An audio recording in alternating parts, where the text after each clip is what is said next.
Hello, we're the Billboard Road Crew, and welcome to our new channel. Along with our channel, we even have a new member, Fanstar. Hello. Yeah, and thank you for coming on this road trip with us. Today's pit stop, our 2010 year-end list, and your drivers today are me, Roadrunner, Sundrop, and Fanstar. You guys excited to get into the list today? I'm very excited. Yes, it's gonna be a nice Yes. little Yeah, I'm ready. it's gonna be a nice little journey to take down the 2010s now that the decade is a little bit back into distance. So Yep. yeah. I guess starting out with my worst list. Um, my dishonorable mentions are "There Goes My Baby" by Usher. I thought it was a very weak vocal performance from him, and apart from that, it was just very boring and a very sloppy chorus. "Say Ah" by Trey Songz and Fabulous, featuring Fabulous for my next one. It's a bit of a disgusting song, but also it's just a really disposable party track of that era. Very dated production as well. Yeah, I see And I see that. yeah, and Bedrock by Young Money featuring Lloyd Oh, it as only my made dishonorable mentions. yeah. Hey, I mean it's a bad track, but there are some iconic lines and moments here and there. I couldn't And keep it and up. oh yeah, and unlike Every Girl, which I think was 2009 year end, Hmm. it doesn't have that one awful line Yeah, that song has. agree. Yeah, it just sounds really bad, and it's also very dated to this era, and very bad rapping overall. So I guess yeah, that those are my dishonorable mentions. Now going on to our worst list. At number 10, I have "I'm a Bee" by the Black Eyed Peas. Mmm. Very, very mind-numbingly repetitive, Mmm. especially that chorus. It's like they weren't even trying the entire song. So many weird, strange moments, and not in a good way. This is definitely on the one of the bad side of the Black Eyed Peas. Um, then at number 9, I have "Baby" by Justin Bieber. This song Ah, makes me of cringe course, of so course. yeah. Oh, featuring Ludacris. This song makes me cringe so much. It's just such an amateur, like teeny bopper type song. You know what I'm talking about, and a very stupid chorus as well. Number 8, "Blah Blah Blah" by Kesha.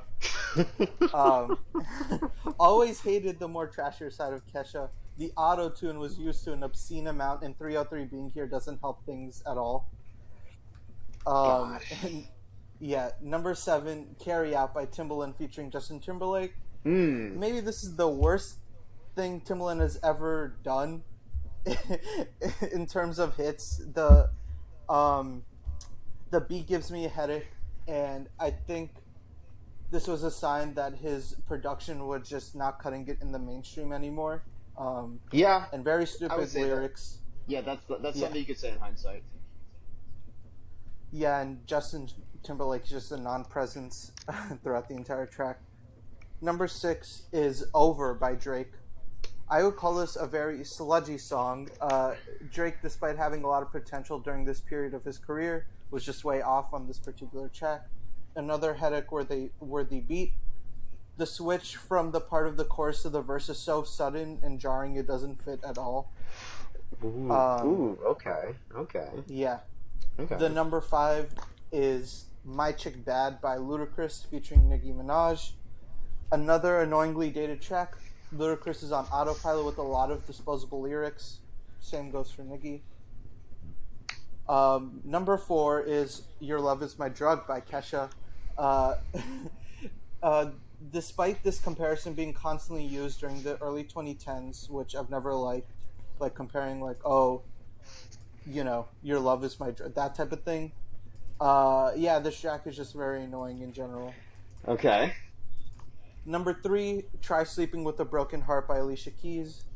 Um, another artist that maybe should have stayed in the 2000s. The infusion of electronic music with the R&B doesn't work at all here, and it's a very weak performance from her all around. Um, Number 2 is "Deuces" by Chris Brown featuring Tyga and Mm. Kevin McCall. I'll Okay. be interested to see what beats it. Yeah, it's Chris Brown post incident being cocky as ever with Tyga of all people. Yeah, let's just throw the song in the trash where it belongs. Absolutely. Um, yeah, and number one is "Tie Me Down" by New Boys featuring Ray J. Ooh. Uh, yeah, this song annoys me to no end. New Boys are some of my least favorite hit makers of this period. Their sound is so manufactured yet lazy, and this just sounds really horrible all around. Oh, okay. So yeah, I Very, really very, can't stand the one. very interesting picks. Like very interesting picks all around. I gotta say these. Ooh.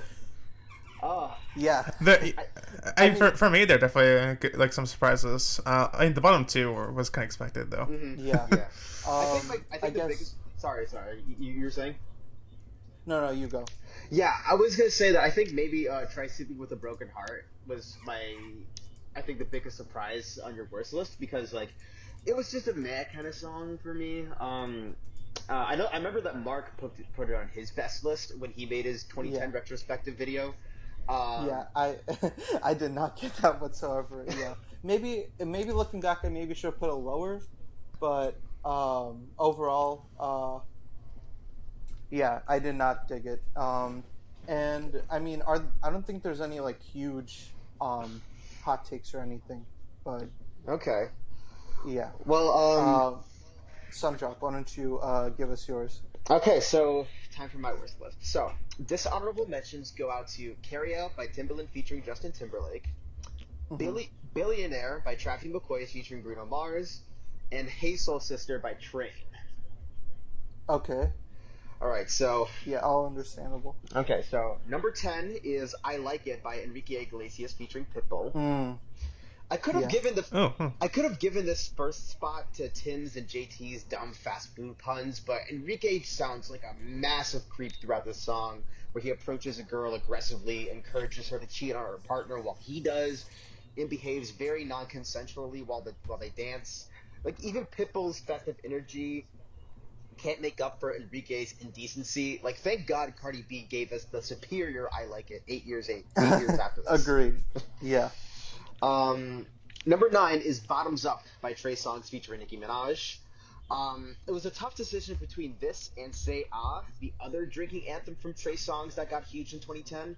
I gave this one the slot given the repetitive chorus, lackluster beat, and immature double entendre. Nicki does act as a saving grace for the track, although I'm not sure about that line referencing Haiti. Uh um, huh. Yeah. Number 8, "Today Was a Fairy Tale" by Taylor Swift. To be clear, Wow. yeah, oh, huh. yeah. To be clear, I don't blame Taylor for how bland this song is. I blame the movie executives who forced her to water down her top-notch songwriting abilities into a cliched slog. When you hear this overly cutesy piece of music, you'll be relieved that these ensemble rom-com flicks have fallen out of relevance. Hmm. So, number 7, "Sexy Bitch" by David Guetta featuring Akon. Yeah. An un- Understandable. An unfunny joke of a song that follows a bland chord structure on the chorus. It's like he was trying to be sensitive to this girl, but allows his libido to do all the talking. And does anyone use the term "neighborhood hoe" like for real? Akon ended it. Hmm. Akon ended his run as a hitmaker with this trash, and deservedly so. Yeah. I wonder if he ever found the words without being disrespectful. Some say he's still trying to look for them. Uh, Yeah. Number 6, "Hey Daddy" (parentheses Daddy's Home) by Usher featuring Plies. I'm Hmm. incredibly thankful this has been forgotten in Usher's discography. I would prefer to not hear a bunch of weird fantasies in the form of an R&B song where the production is way too obnoxious and Plies' intense flow doesn't fit with the intended tone. It's hard to believe this song is supposed to put the listener in a love-making mood, and given its weird nature, it's making me want my mommy, if anything. Yeah. Yeah. So number 5 is "Bedrock" by Young Money featuring Lloyd. Hmm. I was in middle school when this song became huge, and even I couldn't stand all these juvenile lines about sex. You can thank Bedrock for helping popularize Nicki Minaj, but nothing else about it is worth giving time to. Not the pokey beat, the dumb pop culture references, none of it. Well, maybe except the grocery bag line, still an awesome meme. Yeah. Uh, Number 4, "Blah Blah Blah" by Kesha featuring 303. Hmm. Whenever I revisit Kesha's trashy party era, I'm so glad it's now over. The chorus is very lazy, the autotune is obnoxious as all hell, and the sound is just all jumbled around. Speaking of trends that are thankfully dead, 303 had to show up for this crap because I guess Dr. Puke really wanted to transform them into a trio and was unsuccessful at it. Which is great because if you really want to see the two boys display toxic masculinity, look no further than my number 3 pick, My First Kiss by 303 featuring Kesha. Gross. Gross, gross, gross. That's really the best way I can articulate my feelings for this song. The kissing noises turn my stomach, and the boys really let their meat-headed douchebaggery shine through. They didn't even give Kesha anything to do on this song. They're just using her cosign. Yeah. Number 2. You're gonna find this interesting. Number 2, Deuces by Chris Brown featuring Tyga and Kevin McCall. As many reviewers before me have pointed out, this is a despicable song where Chris Brown essentially plays victim to the Rihanna incident and creates an anthem for all male aggressors to latch onto when they refuse to address their toxicity. I thought Timbaland wasted a fine beat with Carryout, but Kevin McCall really dropped the ball in this scenario. While some viewers may be disappointed this didn't take number 1, they shall not fret because I have another misogynistic trash fire to take my top spot. You ready? Yes. Tie Me Down by New Boys featuring Ray. Oh my god. Same. I know. Yeah. If a guy ever wants to make themselves look like the most ungrateful, unflattering, unattractive piece of garbage on the planet, they should perform this. Legacy and Ben J act like total dicks to their girlfriends who seem to want to have serious relationships but keep hooking up with other women and blame her for getting jealous, saying that they're too young to be committed. Well, you're old enough to be respectful at least. It doesn't help that the autotune sucks and gets paired with such a weak hip-hop beat. These two hyped themselves up so much that it's hilarious they've become a fad years later. Yeah. Yeah, this song's just so bad. Yep, and that was my top 10 list for worst songs of 2010. Okay, Fanstar, why don't you give us yours? Alright, so starting with my dishonorable mentions, my first one is Not Afraid by Eminem. Oh. Wow. I liked the song when I originally heard it, but it has aged so poorly.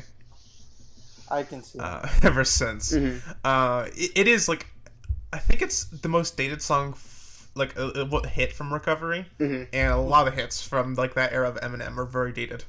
Right. So that's saying something. Next to my dishonorable mentions is Say Ah by Trey Songz featuring Fabulous. Yeah.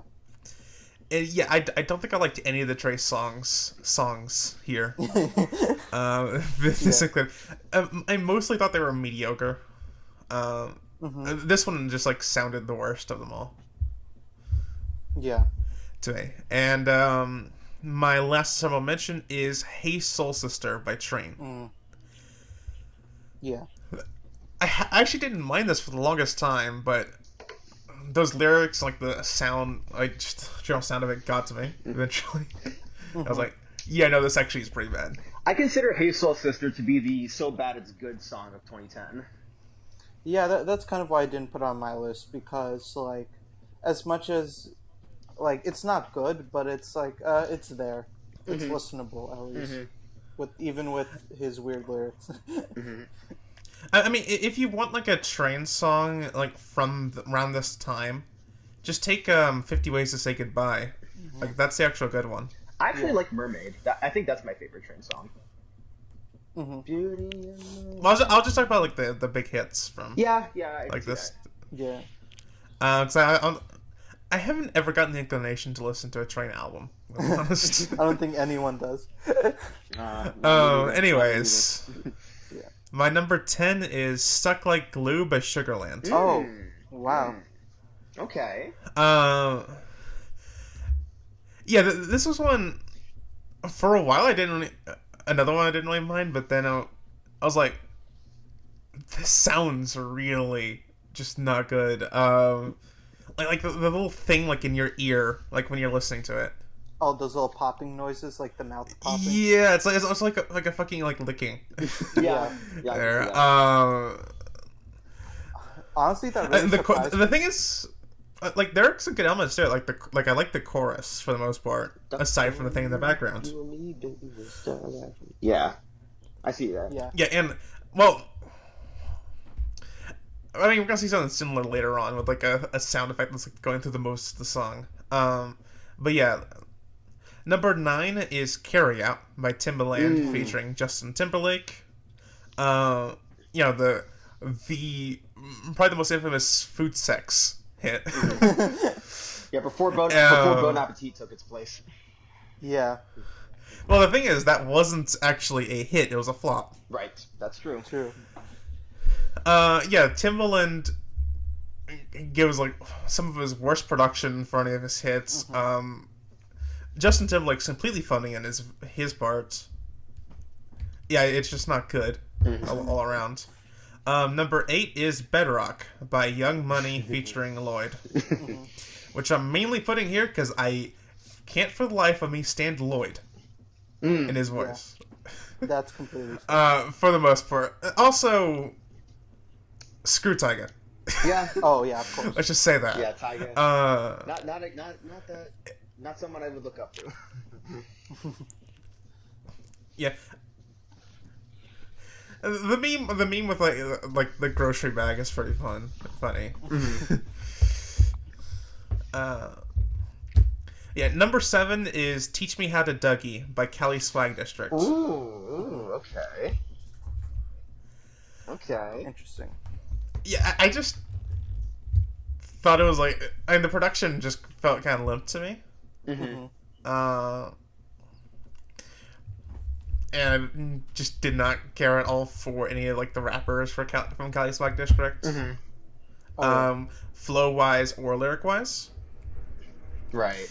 I see what you're saying there. I Also, insert like typical correct thing about like like they didn't even teach you how to do the Dougie. Oh yeah. like they say like, oh, you just like say from like left to right or something like that. Like I forgot exactly what it was, but like it's not even the right instruction. Number 6 is a 303 and Kasha song. It's "My First Kiss." Yeah, there we go. It is. I didn't actually put the other one, the Kesha, blah blah blah, was not on my worst list. Though wow. it was somewhat close. Okay. I will say. But yeah, like this one just sounds far worse of the two, personally. And like mainly like the oohs and stuff they do. Yeah, that part. Yeah. I just can't. It repeats so much during the verses and stuff. Number 5 is "Sexy Bitch" by David Guetta featuring Akon. Yeah, there we go. I've generally not been much of a fan of David Guetta, but I think this is one of his worst like beats and like production work. Oh, interesting. For hits, for like one was like at least American hits. Yeah, I can see that. Yeah. I mean, he's produced better. He's produced better music. Definitely. I mean, he's also produced "Hey Mama," so it can get worse. Also, there's a reason why Akon didn't get any more hits after 2010 rolled around. He did have a couple of good songs, but like most of them weren't so good, including this. Right. Just not huge on his voice in general. Of course, like the lyrics are pretty trash. And just in general, the song just sounds incredibly dated to 2010. Yeah. Like a lot of David Guetta. Well, just a lot of David Guetta's music from this era sounds very dated to it. Yeah. Number 4 is "Oh My Gosh" by Usher featuring will.i.am. Wow. Okay. Yeah, just kind of a train wreck to like production, especially with like the crowd cheering noise that they have during like the chorus and like especially like the first verse with Usher. That's like they have a weird effect on it, and the song would be so much better if that just wasn't there. Right. I mean, it's not like there aren't like at least decent parts. Like the first half of Usher's chorus, even with like the weird lyrics. At least sounds decent. Yeah. Yeah. But yeah, like just in general, it's solo Will I Am just is not very good. Similar thing with like his other like I think solo hit. Well, I guess he had Hall of Fame, which actually wasn't that bad. But remember That Power I do. with Oh, Justin Bieber? yeah, I remember that. That also wasn't very good. Let me just say something about OMG real quick. I kind of agreed at first, but the more I listened to it, the more interesting it became for me. Like, it's nowhere near my best list, but with the way how there's like there's multiple parts throughout the entire thing, and how the instrumental shifts and everything, I started to think that was kind of cool. So then, I don't know, it grew on me over time. I guess I can see that. My number 3 is, well, I'm a Bee by the Black Eyed Peas. It's the repetition, the production. Of course, there's also like some pretty inane lyrics too. It's like a sample platter of all the most annoying elements of the Black Eyed Peas in one number 1 hit. Yeah. Yeah. Number 2. Well, obvious song is obvious. "Tie Me Down" by the New Boys featuring Ray J. There you go. I'm not sure how much more I can add to the discussion, but yeah, this is a New Boys song. It's not gonna be good. Yeah. I will say this is actually worse than their song with Hot Shell Ray. Yes, they did a song with Hot Shell Ray and it turned on pop radio. Like that? Is that what it was called? Yeah, I think that was what it was called. Yeah, DJs on, music with the loud crowd, something. I don't know. I didn't remember the lyrics. So. Yeah, the lyrics are pretty awful, though they're not as awful as our next song. Number 1, obvious song is obvious. "Deuces" by Chris Brown featuring Tyga and Kevin McCall. Yeah, there you go. All of us have the same.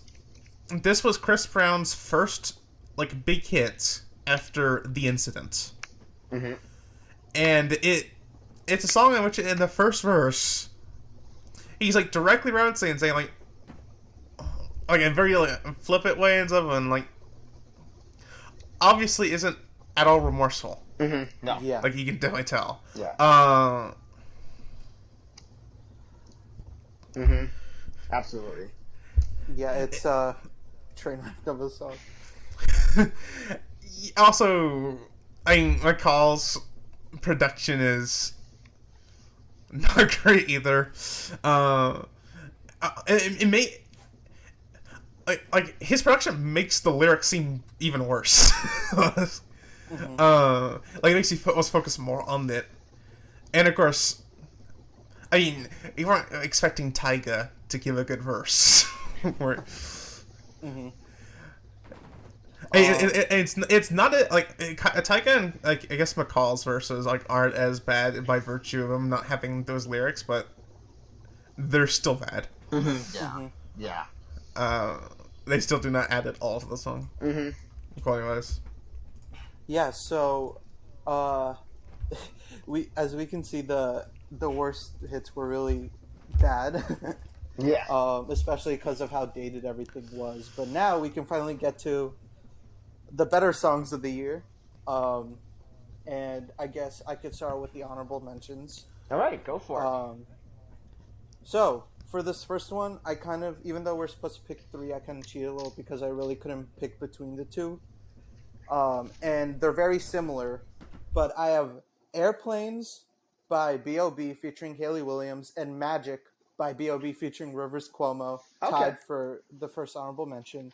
I see that. And I just have to say, B.O.B. just had a really good year this year. These 2 songs exemplify what made his song so fun and impactful.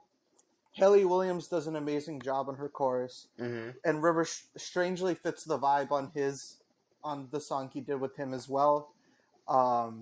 And yeah, just overall, both are a really good time. They're very good to listen to. And yeah, I just couldn't pick between the 2, so I had to kind of make them tied there. Yeah, understandable. Um, at my second honorable mention, I have "Meet Me Halfway" by the Black Eyed Peas. Mm. Um, yeah, it's a very low key cut from the Black Eyed Peas at the time, which was nice to see while they were on top of the world, top, so to speak. Hmm. Um, because they didn't really do a lot of songs like these in that era, especially. Fergie does an amazing job on her hook, and the verses, while repetitive, fit the track really well, and the production on this track, especially from them, stands out. Yeah, absolutely. Um, at number 11, it was hard to cut this one because I really love it, but it's DJ "God Has Fallen in Love" by Usher Ooh, featuring Pitbull. yeah.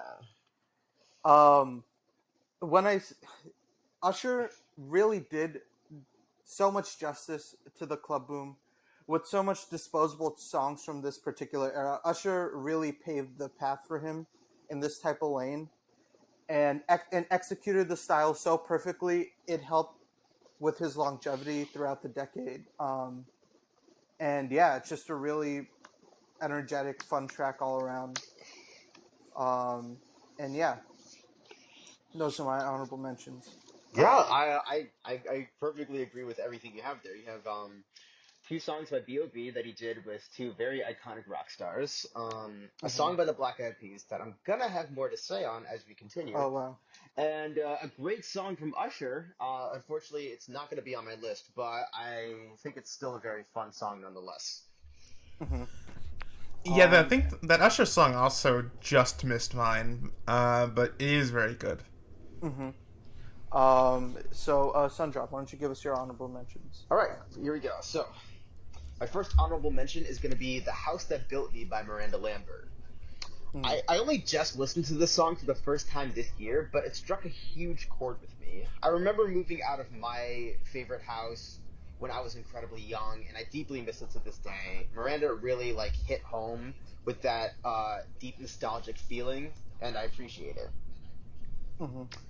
Second honorable mention is "Magic" by B.O.B. featuring Rivers Cuomo. Yeah. It's only fair that I recognize the hold B.O.B. had on 2010, and this song captures the energized, goofy persona he could emulate. The hip hop sounds meshed with the techno guitar melody makes it a perfect song for outdoor concerts. And I'm just left here thinking to myself, how did B.O.B. drop the ball so hard in later years? Yeah. Uh, but my final honorable mention is going to be "Bulletproof" by LaRue. Hmm. Here we have a song that feels like it belongs somewhere in the 80s. It certainly gives you the confidence you need to groove and kiss off whoever it is getting in your way. Not to mention the graphics for this video are just absolute eye candy. The shapes and the colors just get me. Hmm. Yep, and Yeah. so those are my three honorable mentions. Yeah, those are some really great picks. Mm-hmm. Fanstar, why don't you give us your three? All right. Well, my list apparently is pretty contentious. Let's just get started then. Okay. Okay, so my first one is "I Like It" by Enrique Iglesias featuring Pitbull, Oh. which Oh, made I think one of y'all's worst lists. It was Yeah, mine. It was sun mine. drops. Yeah. So I think I originally heard this for the different rank down, and yeah, well, just like the title, I like it. It, it's definitely it's definitely a song of like this era, but it doesn't really sound dated to me. Mm. Like at least like in a bad way. Okay. It just sounds like generally fun. I like how it sounds a lot. Pitbull's verse is decent. Like it doesn't detract at all. Yeah, and then my next one is "Find Your Love" by Drake. Oh, yeah, that's a great one. Great one. Okay, fun little story here. This was originally, to my knowledge, "Flashing Lights 2", like by Kanye West, and then Wow. he gave it to Drake. Now that you mention it, it does sound like Flashing Lights. It does. Yeah, I can see it. Yeah, like I think it's like one of the few Drake songs like you have that is actually produced by Kanye. Back when they were friends. Which is yeah, before well, I mean they don't have beef anymore. Yeah. After like they squashed it and had that concert together. I see that. Yeah, it's a really good chorus. For a while, like I was considering this as like like for the best list proper, but I think like the hey hey heys in the verses kind of made it slide down to honorable mentions. Okay. Right. And my next, last honorable mention, last but not least, I guess it's my honorable number 11, is another Drake song, Over. Oh my god. Yeah! So you have Yeah. a worse list from both of us. I do. Yeah, I think the main reason why this is here is like it's such a fun song just to sing along to. He contrasted us equally. It felt like, I guess in my head it was like kind of like a not quite as good headlines. Like that's like a Drake hit from 2011. I guess like main thing going against like I'm not huge in the production. Yeah. Yeah. But I'm enjoying Drake's verses and stuff. Okay. Yeah, that's fair. Alright, so you ready to start the list proper? Sundrop, why don't you start us off with your number 10? Alright. Roadrunner, I'm about to disappoint you. Number 10 is Over by Drake. Oh my god. Yeah, Okay, yeah. Fanstar. If I'm gonna explore the 2010s, it's only fitting that my list starts with the guy who practically ruled them. It's so interesting to revisit Drake's earlier discography now that he's become one of the most influential rappers of all time. This is back when he was just beginning to make a name for himself in hip-hop. He reflects on the amount of success he's garnered within just a year or two, and it's unfathomable to him. He finds himself mingling with celebrities he's never even heard of and going from party to party feeling like everything is a blur. But he's not complaining. He puts so much hard work into making and selling his craft, and he knows that he has what it takes to captivate the masses. He's able to possess so many luxurious items, like a high-quality brand of weed and a fancy sports car with high beams, which of course he doesn't drive responsibly. Drake's glory is also perfectly captured in the sound too. The song opens with a sweeping orchestral section, which could symbolize the thrilling start to his music career, and it's eventually paired with a killer electric guitar that adds a layer of epicness. The vibrating bass makes the track all the more intense, and it also gives the song a great sense of framing. You feel like the action is taking place right there in the club, as Drake navigates his way through the crowd, bumping into so many new faces. Even if you're not a big-time Canadian actor turned rapper, you can still connect with that theme of victory. Drake told us that his career was far from over, and he most certainly lived up to his promise. Yeah. I've said my piece on this track. I guess Fanstar has too, but yeah. Yeah, I mean, I guess the lyrics didn't bother me as much, but the production was just too much for me, just not to, it couldn't get it over. Yeah, I got you. Over that. I do like the production on the chorus a good amount. It's just the verses, it's just passable. Yeah. At best, way. So, Fanstar, why don't you give us your number 10? Alright, well, my number 10 is Just a Dream by Nelly. Oh. Surprising pick. Okay, Which is... like, this was like his really big pop radio hit right at the turn of the decade. It sounds very little like his previous hits in the 2000s. Yeah, you could like if you're just familiar with stuff like Hot in Here and Dilemma and stuff. that song he did with Diddy and the other guy I can't remember. For like the mid 2000s. Oh, Shake Your Tail Feather. Oh, okay, yeah. And stuff like that. It's very different from that. I think it's like almost more like a. But yeah. This one, I think it's one of the first Nelly songs I actually heard. Oh, really? Funnily enough. Yeah. And also, I just wanted to generally been very nostalgic for Okay. the result. I think the chorus is very good. Like, talk about. Well, it's not, like, just in this song, it's not about a relationship. They kind of, like, got away. Yeah, I see. It was, like, just a dream. Yeah. Title. Yeah. Okay, yeah. Yeah, I mean, it's not a bad song whatsoever. I think I just, at this point, Nelly kind of lost his cool factor. Right. Which, in turn, made the song not as good, at least for me. But yeah, I can see where you're coming from. Yeah, I was a bit surprised by, like, how good it was here at singing. Like, he does that original song, like, he's not, like, really rapping at all here. Yeah. I guess, yeah, moving now on to my number 10. I have What Do You Want From Me by Adam Lambert. Oh, yeah, that was a good one. Interesting. Yeah. And I mean it when I say he is a once-in-a-lifetime talent.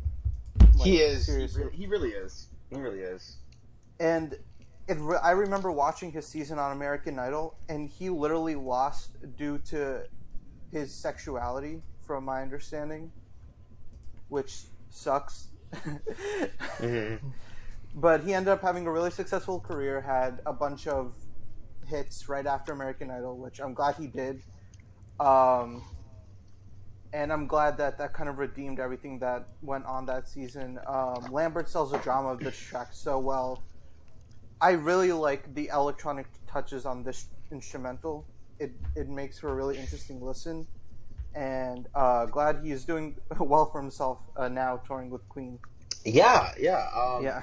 What Do You Want From Me? Yeah, it's definitely a song that has a lot of effort put into it. Adam Lambert, he knows how to really, like, make those vocals shine and, like, really pierce the ears.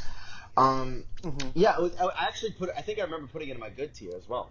I guess it just wasn't just enough to, like, really, like, make it onto the list. Yeah. It was one that I made like high, like, decent tier. Yeah. So, Fanstar, why don't you start us off with your number 9? Alright, my number 9 is a Black Eyed Peas song, Meet Me Halfway. Ah, yes! Let's go! Yeah. Let's go! I'll just lead off with why the song here. It's that chorus. Yeah. By Yeah, Fergie. the chorus is beautiful, yes. Like, that alone, well, that plus the production from like Will I Am here just completely carries it. 100% agree. Yeah, my verses are, I guess they're kind of serviceable. It's interesting how, like, Applejack, I think it is in the first verse, just repeats the same 4 bars. Oh, Or yeah.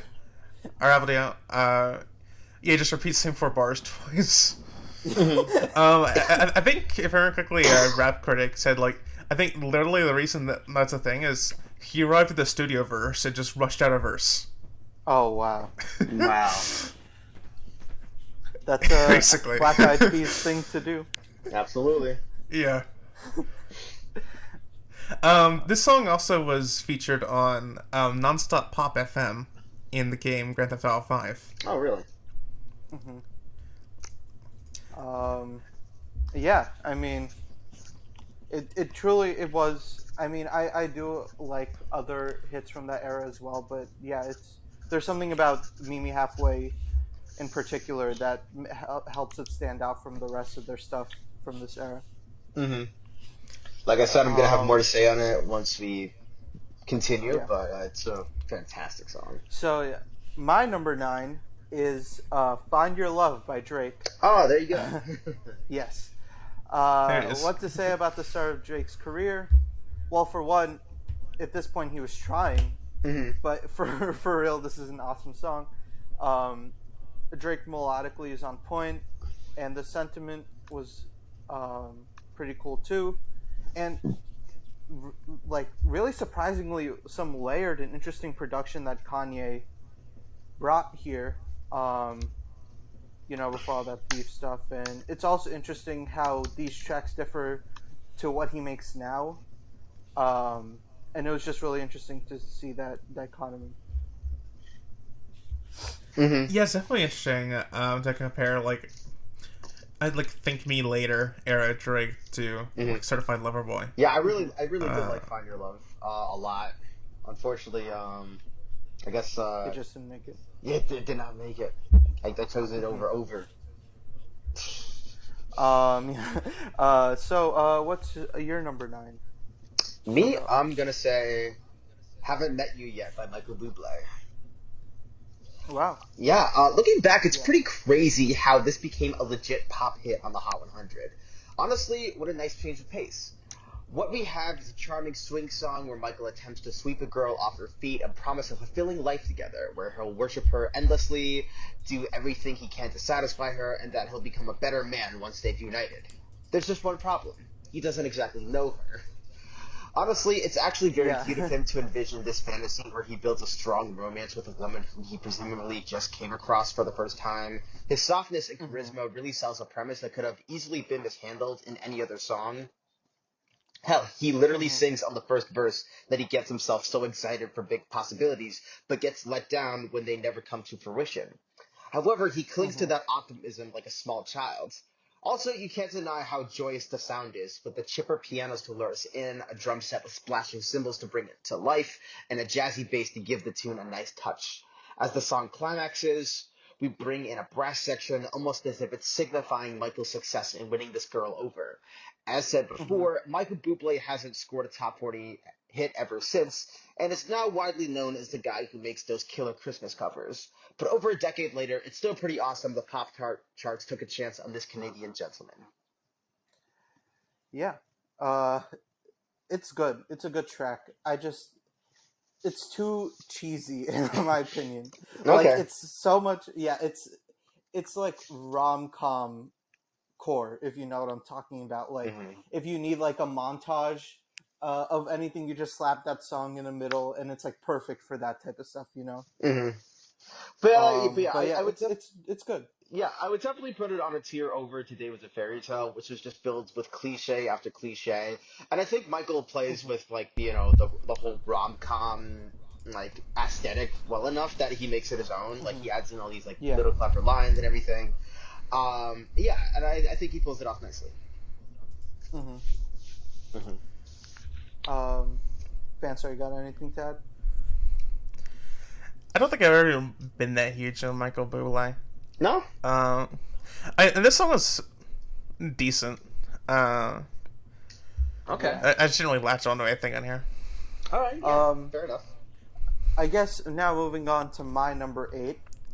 I have "Misery" by Maroon 5. That's a good That's Interesting. That's a good choice. Yeah. I feel like in this era they were kind of sort of shifting towards to the Adam Levine project, but they weren't quite there yet. Right. So now they still have that charm they had with them with their songs about Jane era and their It Won't Be Soon Before Long era. Like it's maybe not as good as those singles, but they still have like the certain charm there that we just don't see from them now. Yeah, it wasn't as polished as it was that it is as it is now. Yeah. There's a very groovy instrumental, and Adam actually really sells about him being in like emotional distress, in "Misery," and with that, along with the instrumental, makes for an interesting contrast. At this point, it seemed like Maroon 5 still had a lot of potential, but this song, compared to their other stuff, was generally underperforming, which drove them to finally. This was the last song before they decided to like finally make the huge switch to just, a bunch of co-writers, just perfectly polished pop songs. Yeah. When Adam Levine joined The Voice, like everything went to shit. Yeah. But yeah, that was my number 8. Okay, yeah. "Misery" is definitely a really fun song. It's definitely very funky, and it's like it almost kind of has this like comedic energy to it as well. I mean, for anyone who gets sick of Adam Levine every once in a while, there's a video of him for the video of Misery where he's like beat up constantly. Uh, Yeah. but yeah, it's a really groovy song. It's fun to listen to, and yeah, it's one of the last great Maroon 5 songs we got before the sellout era. Hmm. So, Yeah. So why don't you give us your number 8, Sundrop? all right. So I'm gonna try. I'm gonna have to try and keep this as clean as possible. Number 8 is "Rude Boy" by Rihanna. Wow. Yeah, so we just Yeah. we just transitioned from something very cutesy to something very sleazy. Well, that's what makes year-end rankings beautiful. Lyrically, there's nothing to say. Lyrically, there's nothing to dig deep into. Rihanna's planning to spend a fun night with her man, and Riri ensures that she'll let him take the lead this time. And it's like the lyrics are pretty straightforward. So what really sells the track is the amazing dancehall production. The way the song begins with that vibrating bass which creeps into your ear holes, the tropical keys, the lingering sound that gives the song more debauchery, if you would say. It just makes the entire track feel dirty, but in a good kind of way. Plus, given that Rihanna originated from the Caribbean, she could pull the song sound off with ease. I think it should also complement the video for the song, which features some of the best visuals I've ever seen in a Rihanna video. They're colorful and they seem to capture her Barbadian roots. I was gonna say barbarian. Holy crap! If anything, "Rude Boy" proves that Rihanna titled her album "Rated R" for a reason. Hmm. Yeah. Yeah, interesting. I like Rude Boy. It's kind of maybe cooled on me over time to the point where I think from this album specifically, I prefer the song "Hard" over this. Okay. But yeah, still a good song. Yeah. And spoiler alert. I think my list is gonna be nothing but women from here. um, so yeah, Fanstar, why don't you give us your number 8? All right, so my number 8 is "Nothing on You" by B.O.B. featuring Bruno Mars. Oh, great. Yeah. This is Bruno Mars' first number 1 hit. It might be his first hit, period. I think it was. Mm-hmm. It was kind of concurrent with "Billionaire" with Travis Scott, and I think shortly after he had his big solo breakthrough with "Just the Way You Are." Mm-hmm. Yeah. Yeah, it's just a really good song all around. Bruno Mars is a pretty good hook. Though I think I prefer B.O.B. on the verses here. Mm-hmm. I think the lyrics are pretty touching. Very well. Like the "baby, you're the whole package plus you pay your taxes." Like line works way better than it has any right to. Yeah, it's a very cute line, and it's funny. Yeah, for sure. Mm-hmm. Yeah. Yeah, Nothing on You is decent. I've never personally gone the hype since I loved the other 2 singles from this era a lot more. But yeah, still good. Mm-hmm. Yeah, it's a very joyful song. It really puts you in a good mood. B.O.B. is very charismatic. Mm-hmm. Bruno is very touching. He's good at serenading the ladies. And yeah, it was a very big breakout moment for 2 stars who would, one would become an international hit. The other, we know where that path Not went. so much. We know where that path went. Mm-hmm. So. Yeah, I think I prefer. I think this is a better Bruno Mars serenading a woman song. I would say on this that went number 1 in this year. Yeah. Mm-hmm. Yeah, I'll say so. So, Sundrop, why don't you start us off with your number 7? All right, here we go. Number 7 is "King of Anything" by Sarah Bareilles. This may be a surprise to some. This may be a surprise choice for some viewers, but allow me to offer my 2 cents. What we seem to have is a premise where Sarah is at a diner with some pretentious douchebag who's blabbering his mouth about some crazy opinions he's got and treats hers as insignificant. What I truly appreciate is the lighthearted tone of the track. Sarah has stated that she didn't intend for this to be an angry song, and she's able to pull that off with her gentle drum, epic brass section, a hint of electric guitars, and her signature piano. Like, I'm gonna need to hit her up for some lessons, for real. She can play into the sass without making it feel hostile. I connect with the song on a personal level because I have my own experiences of struggling to get people to take my ideas seriously and listening to what I have to say. We don't even know what the hell these two were talking about, but either way, she's gonna tell herself to say what's on her mind. Like she wants to see. It's almost as if she wants to see herself be brave. That was a reference, by the way. King of Anything gives me that confidence boost that I need every now and then. I'm very thankful that this song prevented Sarah Bareilles from becoming a one-hit wonder. Love Song could have easily defined her career, but King of Anything proved she has so much to offer to the music world. Oh, yeah. Even if she now mostly does work for Broadway, King of Anything makes Sarah the queen of adult contemporary. Yeah, I have to say she's a really talented songwriter. I don't know. There's something about King of Anything just doesn't hit hard with me, but yeah, she's done some really great work since then. Waitress is like a really good musical. I've never seen Waitress like a couple years ago. It was beautiful. Yeah. But yeah. Interesting pick. Yeah. I think I much prefer. I think it was her debut hit. I think it was like "I'm Not Gonna Write You a Love Song." Yeah, Love Song. Song. Yeah. I think I prefer that. Or "Love Song." Yeah. I think the main thing about King of Anything that doesn't make it hit as hard for me is probably the production. Yeah, I think the same for me. It's like Okay. yeah. But Fanstar, why don't you give us your number 7?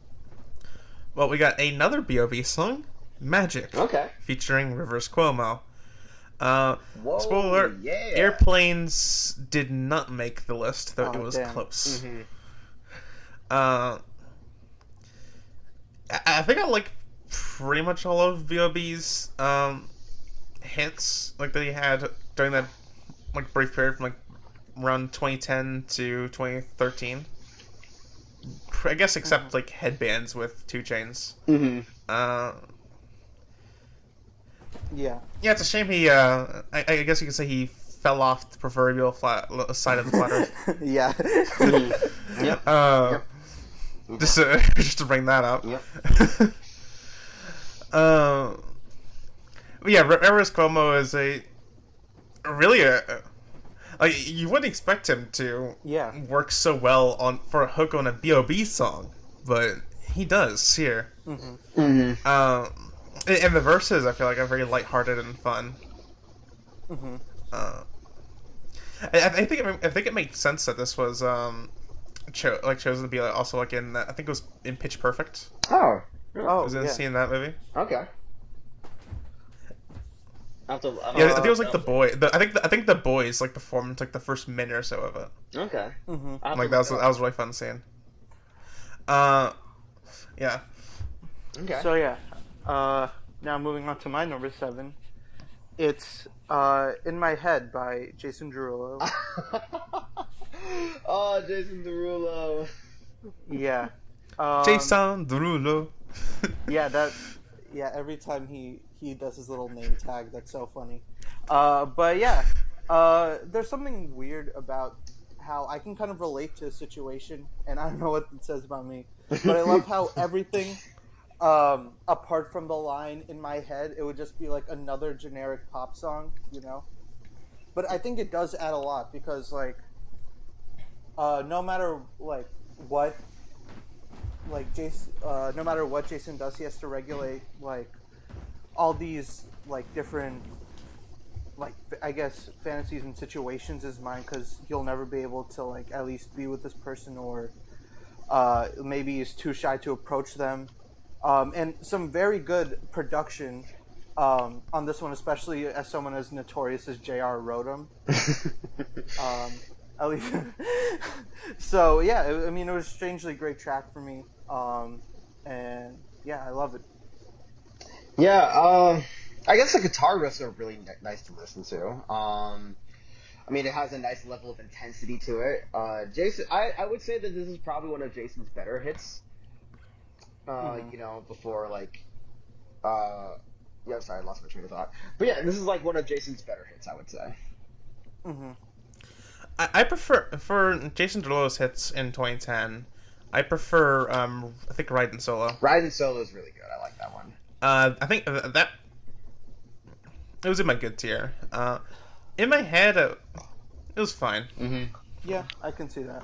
I know this is a bit of a hot take for me, but I guess Fanstar, why don't you move us into number 6?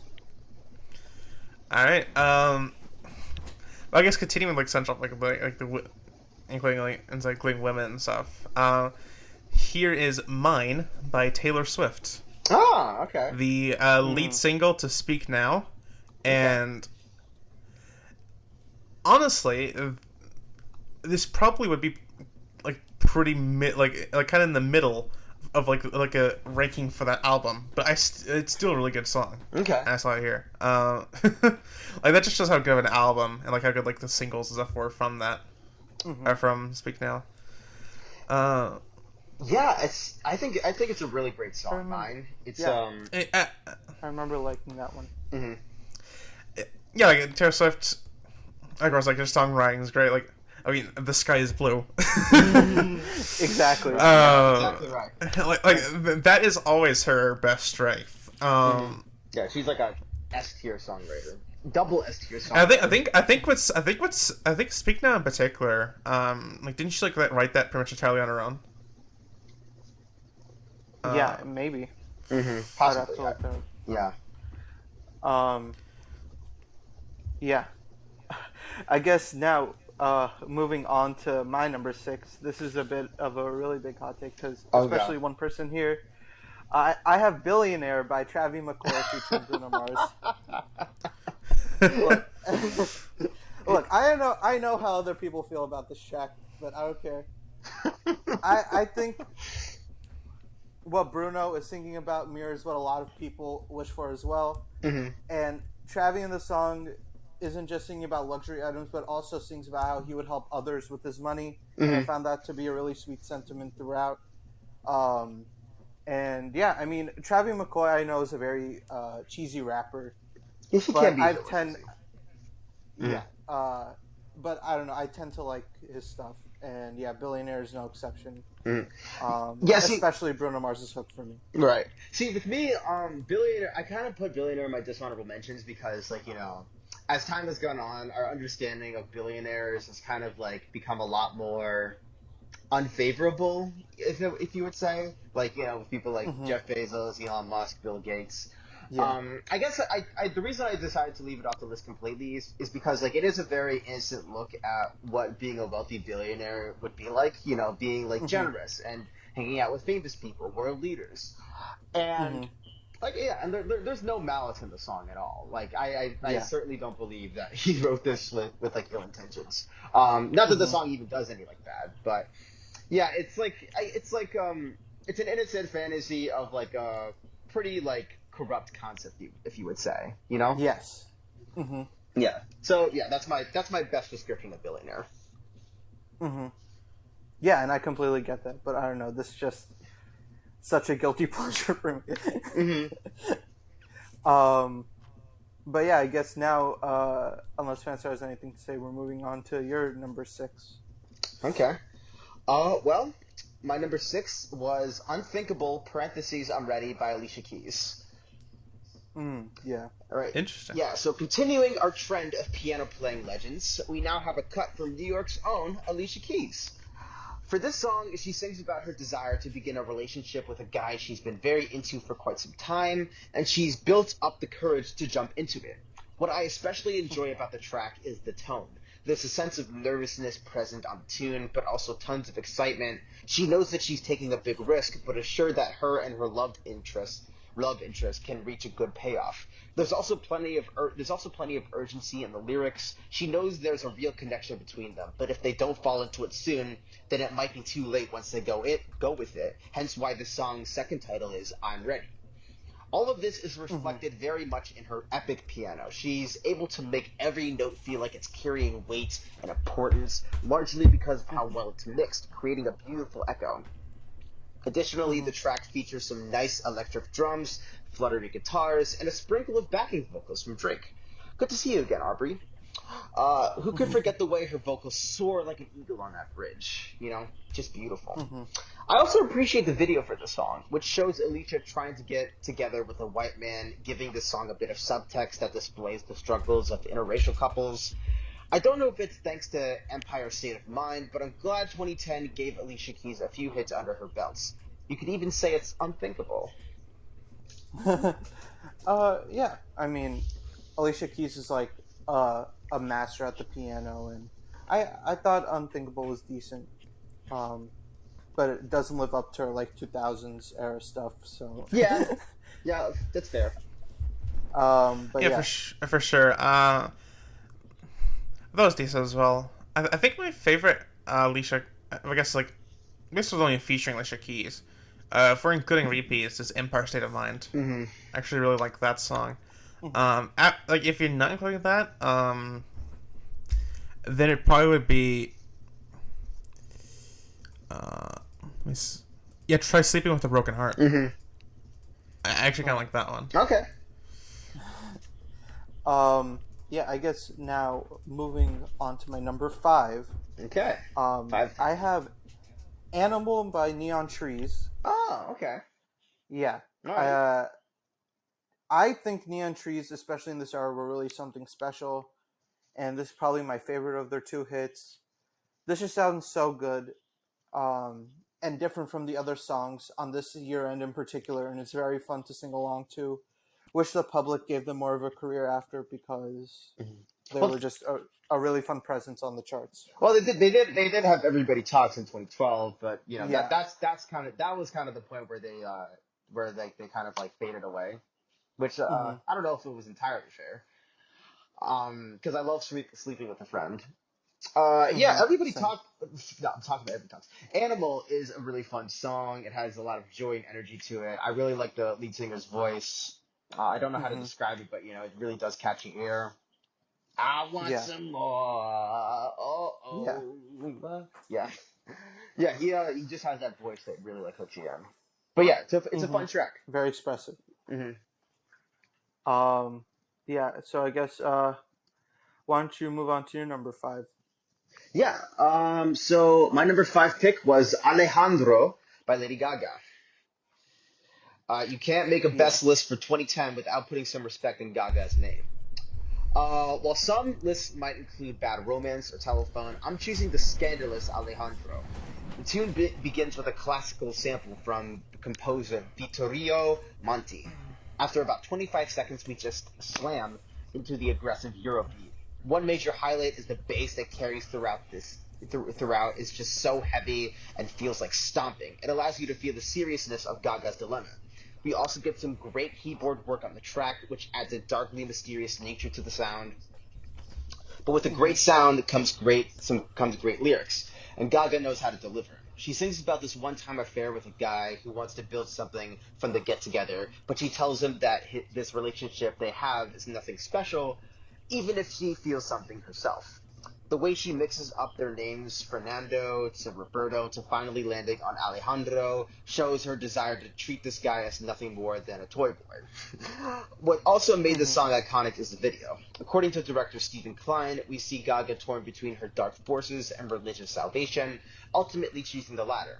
Complete with some 1930s imagery, sexually provocative dancing, an homage to cabaret, and an intro that takes way too long to get to the song.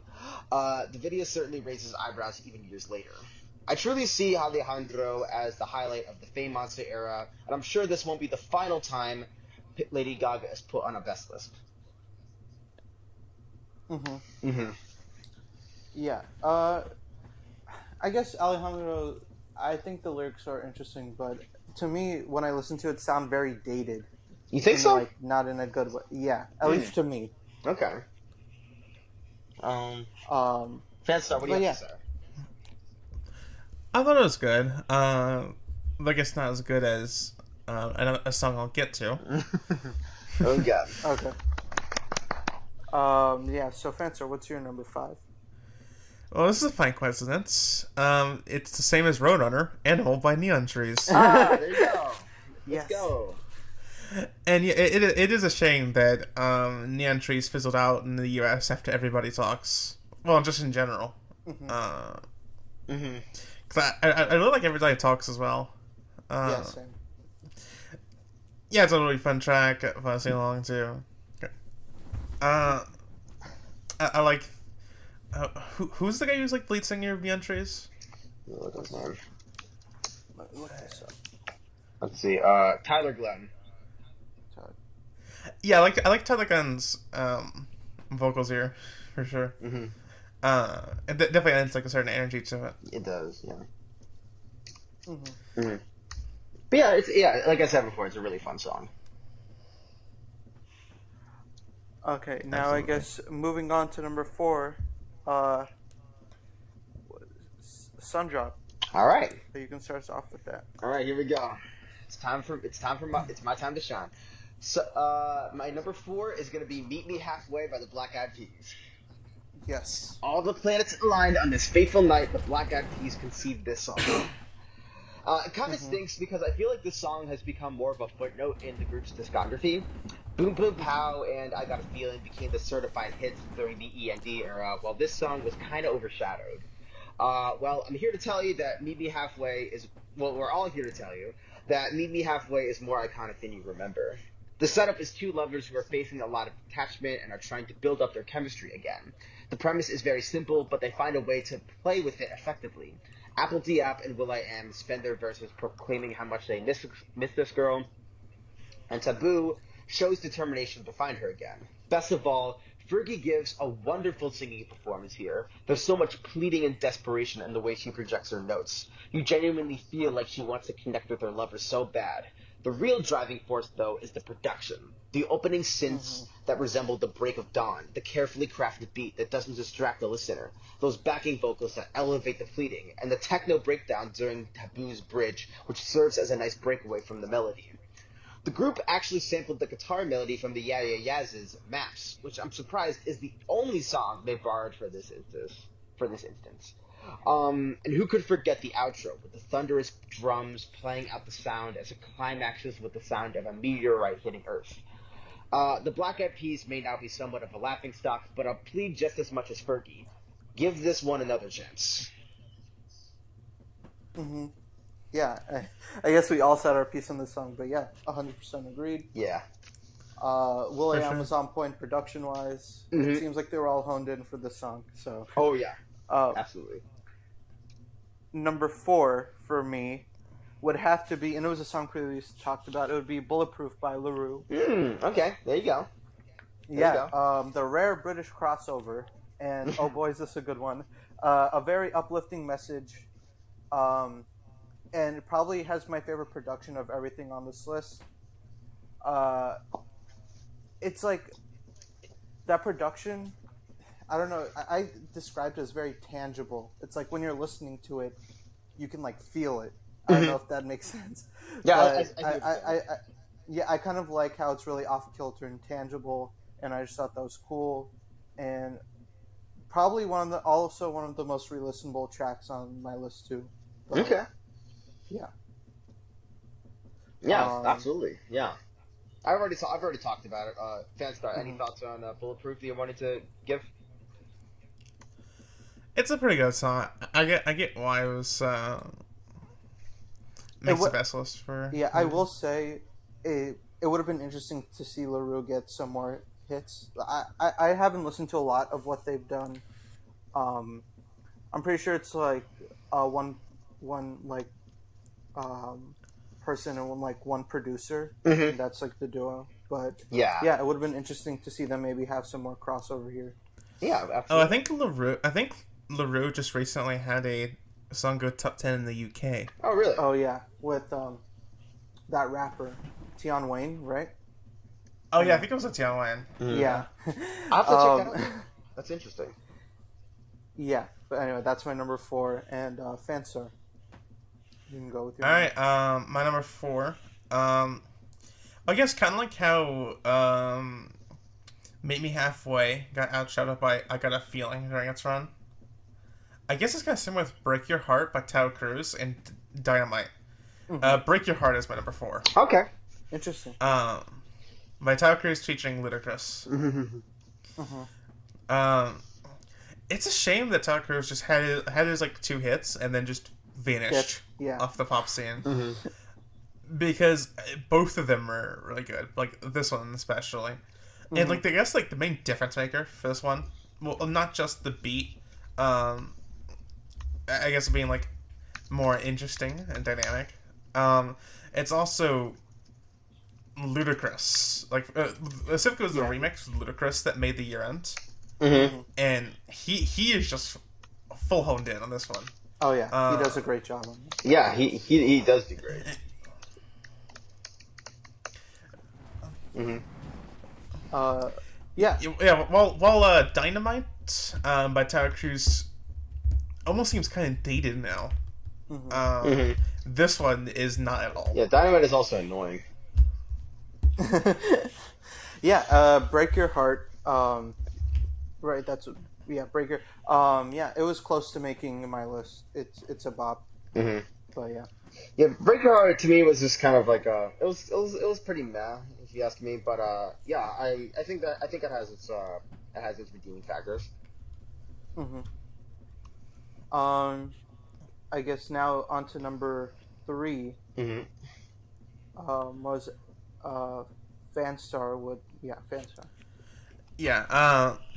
Oh, here's Lady Gaga's song that did make my best lists, and it's "A Bad Romance," There you go. There you go. Mm-hmm. which absolutely deserved to go number one on the Hot 100.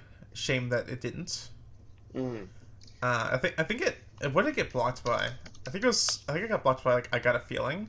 Ah, Was it? I Or am think I so. missing I think out? so. Bad Romance came out in like late 2009. Well, Mm-hmm. I think Poker Face just barely avoided getting blocked too. It Mm. was like a pretty weak number one. I think the week it went number one. Yeah, Mm-hmm. yeah. It peaked in Uh, the oh jeez. well, Bad Romance peaked second. Yeah.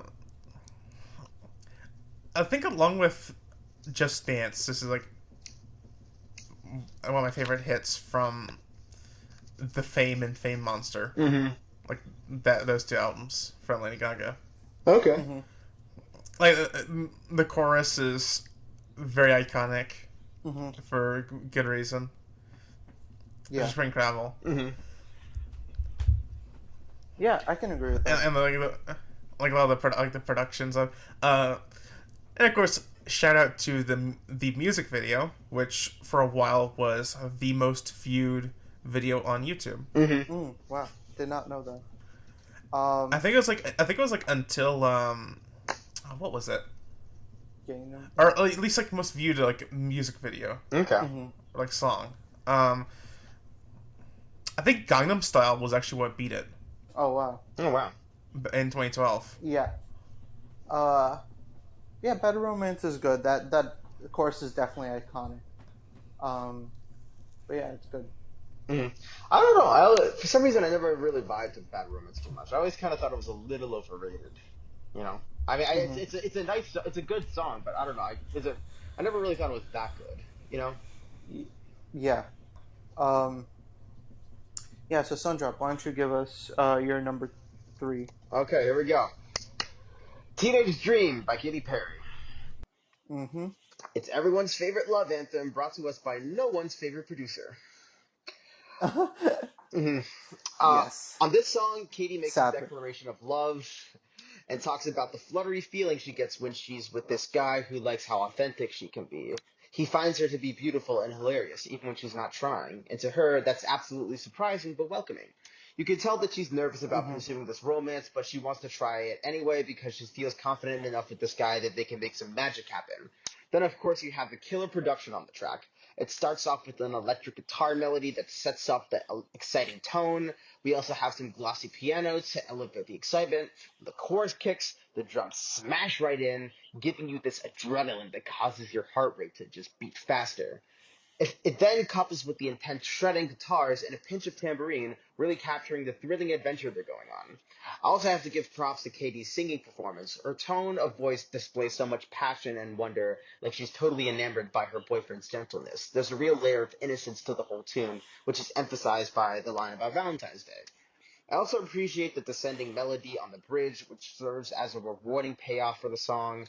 Katy Perry absolutely ruled the pop industry in the early 2010s with Teenage Dream, and its title track is tangible proof of that. Yeah. Um, I guess I'll say my comments. But Ooh, uh, hey. um, Fanstar, you have anything to say? I generally liked most of the singles from Teenage Dream, with the exception of the Kanye feature. E.T. Yeah. Yeah, Okay, so, E.T. um, But except for the one that got away, none of them really passed good tier for me. mhm. Okay. So yeah, I guess moving on to my number three. I don't know how much of a hot take this is, but I have loved "The Way You Lie" by Eminem featuring Rihanna. Really? Okay. Interesting. Yes. I know why people might not like this, since it's a very uncomfortable song Mm-hmm. when you get into lyrics. Mm-hmm. But I do understand what they were trying to achieve with it. Um, the chemistry between them on this is also really great, and it's just a very interesting look into a case of. I mean, at least I've always interpreted it as like Eminem kind of being against, domestic abuse and all that. Mm-hmm. And domestic a topic like that was not talked about a lot at the time. Um, Right. and with everything Rihanna went to, it probably did hit home for her as well. Mm-hmm. Uh, and when you bring all of that into context, Rihanna's course literally gives me chills every time. Mm-hmm. And Yeah. yeah, I just think it's such a great song. Yeah. It is a very intense song. It really captures your attention. It's a song that you get you have very strong feelings about. And Mm-hmm. yeah. And yeah, with the whole incident, it does have a new layer of subtext. Mm-hmm. But yeah, I do think it is pretty well crafted, despite how intense it is.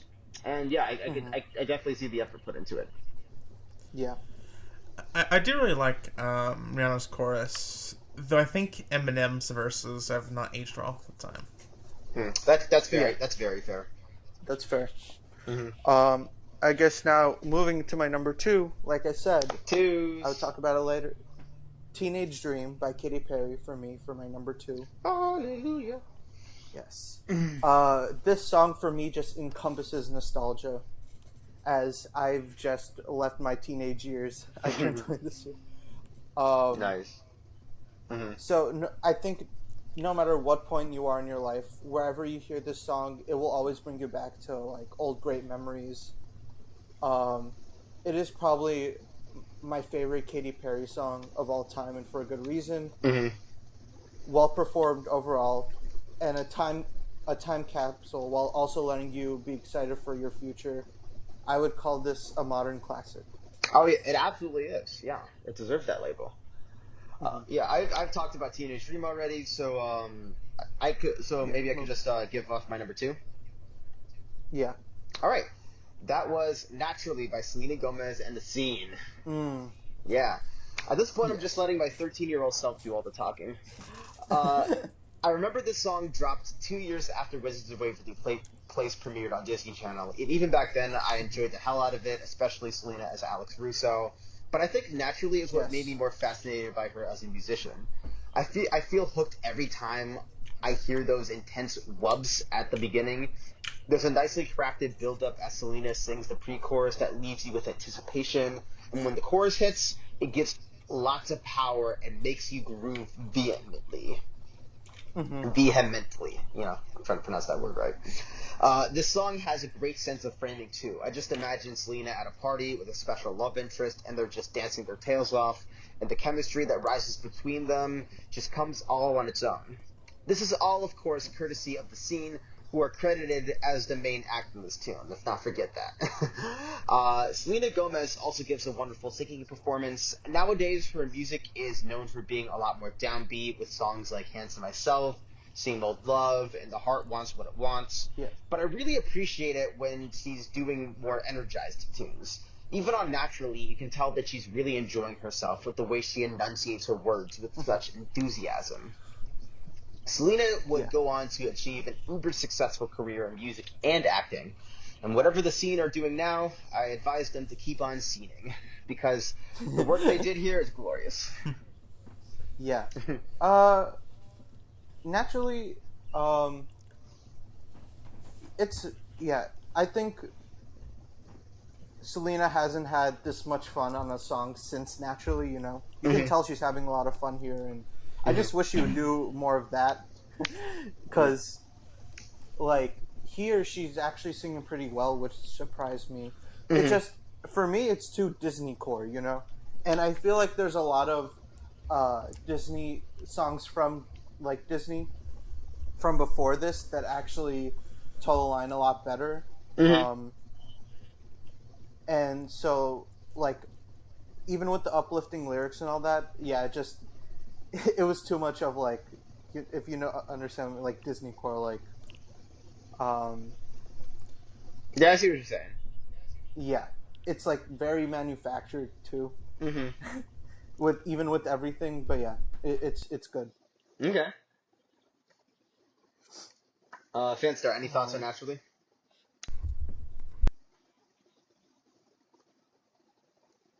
Fanstar? Fanstar. Fanstar? Yeah, yeah. Okay. It's very good. It didn't quite make my best list, Okay. but yeah, I think it's one of my best. I think it's one of the best Selena Gomez full performances Okay. for her hits. Mm-hmm. And of course, like really, and she definitely had a lot of fun with it. I can tell. Yeah, yeah, of course. So yeah, why don't we hear your number 2, Fanstar? Too. All right. Well, my number 2, it's kind of like a group project where every member does their part. Okay. Mm-hmm. Well, I guess the leader kind of just softened his name on it. Well, you know what this is. It's all I do is win. Oh my Hey, god. No matter what. Wow. Okay. DJ Khaled featuring Ludacris, T-Pain, Snoop Dogg, and Rick Ross. All right. Mm-hmm. Interesting.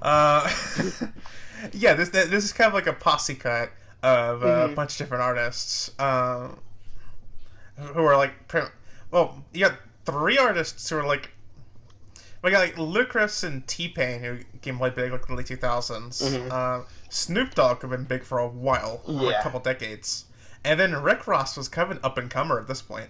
Yeah, that was. Yeah, the song starts out with Ludacris. Well, actually, it starts out with T-Pain's chorus, and then it goes right to Ludacris's verse. And he, I can't tell. I can't really decide if this or "Break Your Heart" is his best performance in this year. Like both are there. I think T-Pain's chorus is also really good. Okay. Probably the weakest part is Rick Ross's verse, but I still think it's. I still think it's good. Okay.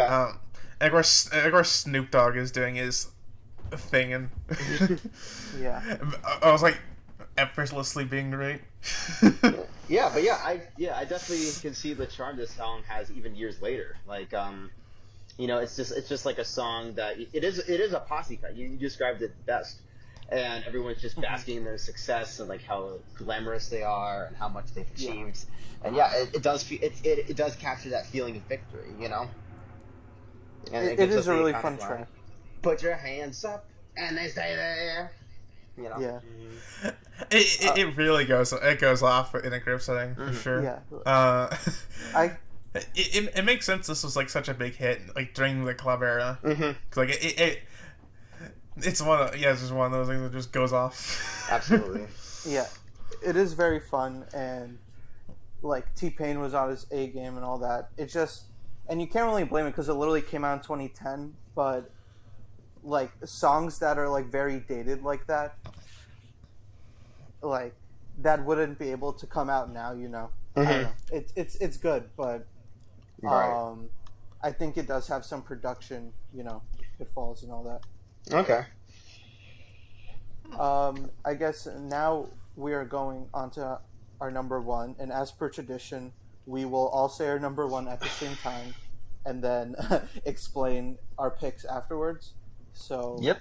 Are you guys ready? Yep. 3, Here we go. 2, 1. The only exception. by Need You Now. Paramore. Oh, Okay, yo. Oh, it seems I was the different Oh, one. yeah. Roadrunner and I have the same number one pick. Yeah. Yeah, I guess. Yeah, explaining mine. Hayley Williams' performance on this literally gives me goosebumps every single time. One, the song this comes from is one of my favorite albums of all time, at least from Paramore, Brand New Eyes. Mm-hmm. But at the time, the band was in a very tough spot, and even with that, I was still impressed how they were able to push this gem of a song because it's just amazing. I love how muted everything seems, but how powerful the build-up gets as the track continues. The way Hayley is able to have so much control over her voice. It barely scraped by on here, but its placement on this year and is very much deserved, and it's just such a great track. It really is, and allow me to explain why I like it. Mm-hmm. It wasn't until later in life that I revisited a bunch of Paramore songs and realized just how good they've been the whole time. But even as someone who was kind of late to the party, The Only Exception has always resonated with me. It's a much gentler song compared to the rest of their catalog, being presented as more of a soft guitar ballad. However, it still sends a powerful message. We listen to Hayley tell a story about watching her parents separate, with so much bitterness between them, and throughout her life, it's affected how she's viewed love in general. She convinced herself that loneliness is the better option because she finds it more lucrative to stay single instead of taking the risk only to be let down. But this one guy, this one special guy, creeps into her life, shows her so much affection, and she's blown away by him. She's falling for him so hard that by the bridge, she's worried that he'll just leave her on a whim, never to be seen again. But when the music de-escalates and that final chorus hits, that indicates that he's in it for the long haul. And in the song's final seconds, we see Hayley finally taking that risk, confident it'll be worth it. On that note, we have to appreciate how well the band forms this guitar ballad, with the violin section on the first chorus, and the backing vocals showing up on the second verse, the drums crashing on the second chorus, and those electric guitar melodies on the instrumental, symbolizing Hayley's somberness. Paramore have become a staple in rock music for good reason, and I know for sure it won't be the last time I put them on a retrospective best list. The Only Exception, my favorite song of 2010. Yes. Mm-hmm. Okay, now Fanstar, let's hear about yours. Alright. I want to give some notes about The Only Exception first, if I may. To be honest, it's not really one that's ever quite clicked for me. Interesting. It's nice, but it's definitely left decent tier. Oh, okay. Okay. Ranking and stuff.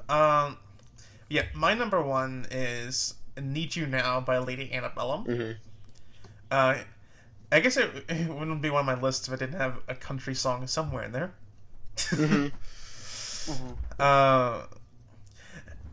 Yeah, this one was like number one and really high on a bunch of many critics like top lists for this. I think even back in I think 2010. rightfully so. I think even back in Yeah, 2010. I think Todd in the Shadows. I think put this like either first or like top three or something. I think it was first. But yeah, continue to explain.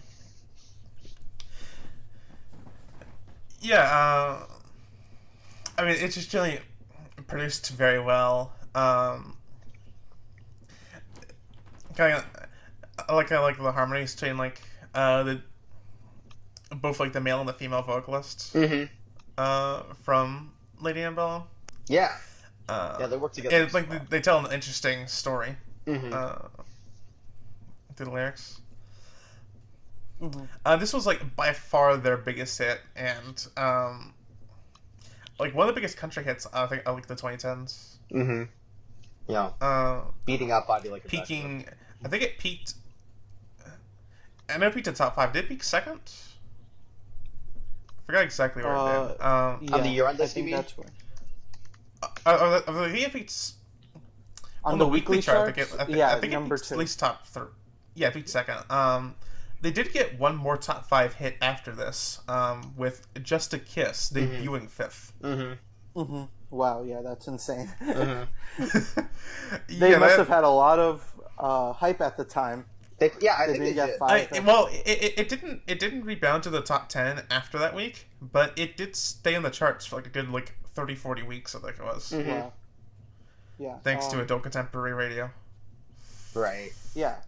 Need You Now is. I was actually thinking about putting it on the worst list. Oh, really? Yes. Oh. It's there for me. I thought it wasn't fair because it is a well written track, but it really just does nothing for me personally. Yeah, I think I'm in the same boat. Like, it is a very strong country song. I am glad that it got as popular as it did because it's nice to have a little bit of country every now and then on pop charts. Yeah, it just didn't do anything for me special personally. The emotion is very strong, but I guess it just never had that spark that I like in a country song. But yeah, it's still really good. Yeah. Mm-hmm. So I guess that wraps up our 2010 lists. Yay! And this is where you guys get off. Hopefully you will take this trip with us again sometime soon. But before we let you go, we would like to ask you to subscribe and like this video if you enjoyed the ride. Again, thank you for joining us, and we'll see you on the next trip. Bye-bye! Bye. Bye.